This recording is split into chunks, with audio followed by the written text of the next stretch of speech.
Hi, this is Chapter 8, Inductive Reasoning.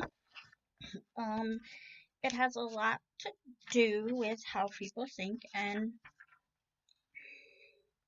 the inductive reasoning helps people draw conclusions to concepts through examinations of instances in this concept.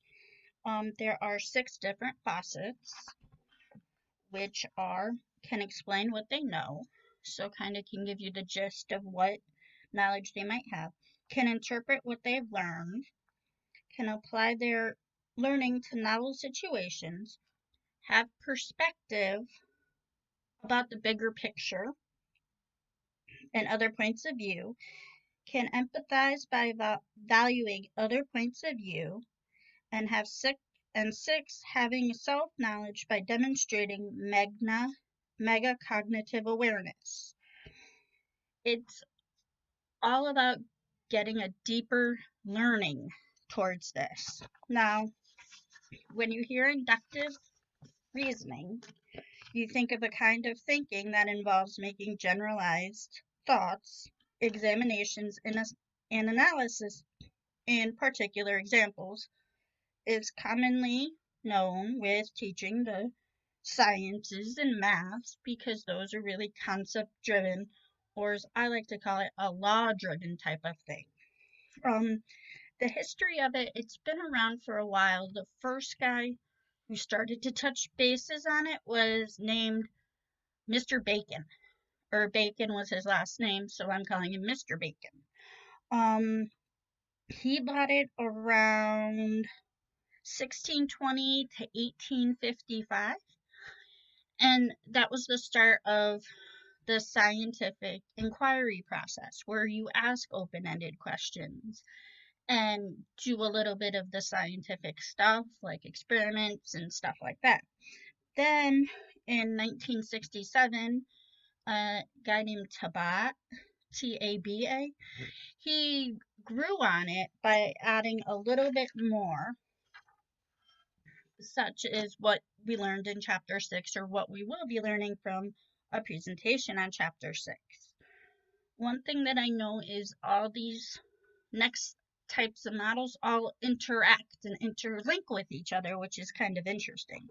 Okay, now, part of this model, which is broken into 5 different steps or phases, goes into thinking of what conversion and diversion or diverging thinking is. Now, when you hear the word diversion, it means from each other or relating to infinite sequence that does not have a limit, or infinite series whose particularly sums do not have a limit. To me, that basically means there's many possible answers. There's no specific one fits all. Now with the other one, which is conversion, it tends to be the opposite, where there's one way, one answer, that's it. No more. Don't dig it. Don't try to find anything else. This is the answer. A prime example is when you're learning addition, 1 plus 1 equals 2. But yet, when you grow into it, that would be the 1 plus 1 would 2 would be a conversion thing. But as you go through and you start to learn algebra and stuff, you can learn that it can be a positive or negative. So then there's a little bit more to the answer than what you first learned back in first grade. That would be the one that has many answers, or diversion thinking, when there's more than one right answer. Now, the steps for the inductive model, like I said, there's 5 major phases, which include both types of thinking. The first step is, of course, lesson introduction. That's where you try to get the kids psyched up and engaged and ready to learn and want to do it. The second is the diversion phase, where there's many different answers to the one problem.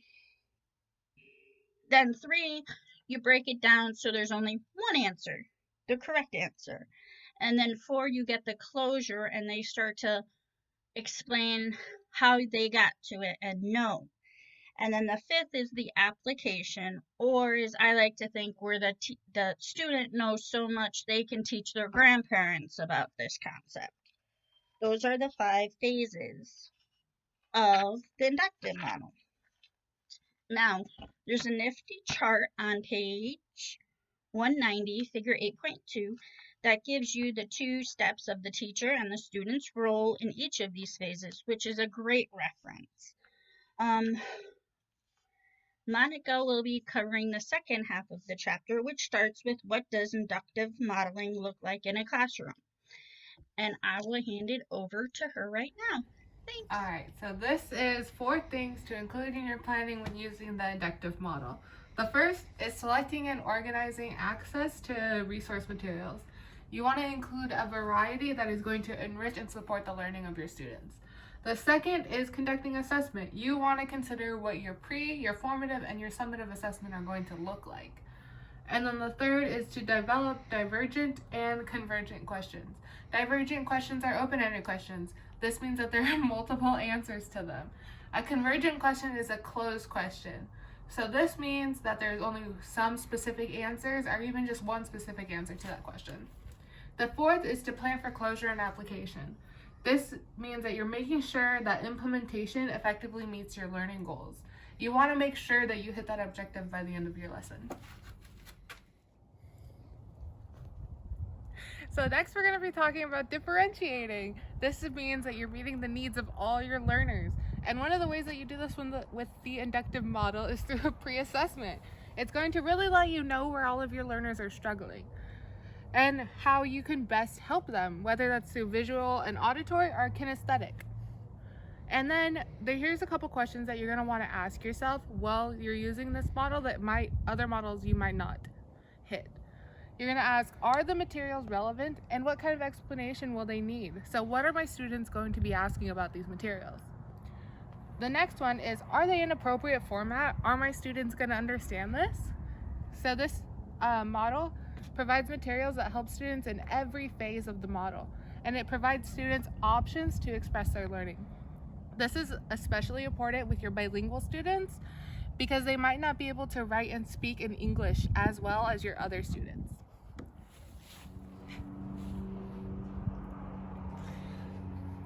And lastly, we're going to be talking about technology. You can use search engines and online databases, and they can help you find, reach, and meaningful examples, and you can even have your students try to find their own examples. Your presentations could be made more engaging. You can use colors, pictures, and other media that will engage your students as you're talking.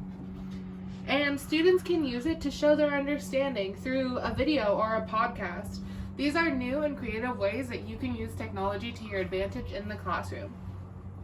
You can color code information for visual learners through your presentations, which is something that you're not normally able to do.